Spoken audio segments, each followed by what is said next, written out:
Assalamu alaikum. My name is Sarfraz Ahmad.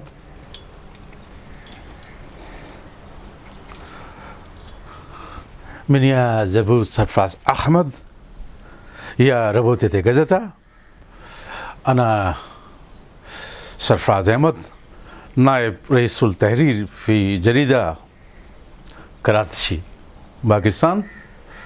It must be a matter of great satisfaction for the people of Turkey that their currency, that is Turkish lira, has finally shown some signs of stability.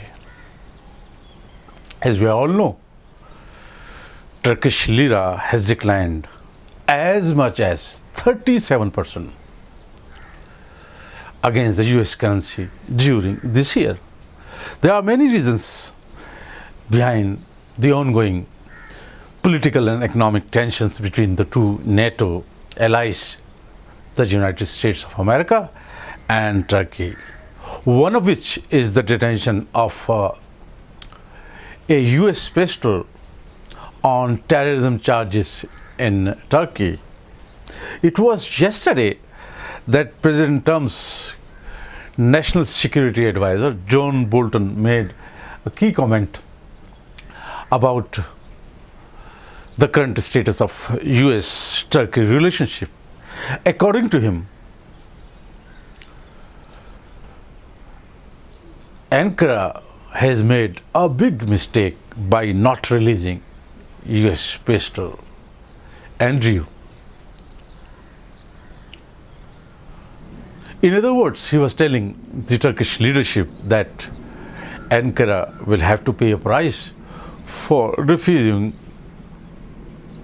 to release the US pastor. Dear viewers, in our today's talk, we'll discuss the future of Saudi Arabia-led 41-state Islamic military alliance, and Turkey happens to be one of the key members of this military coalition. We all know that the two major countries of the Middle East, a Shia Iran and a Sunni Turkey, have simultaneously become the targets of growing economic and political belligerence or aggression of the United States of America.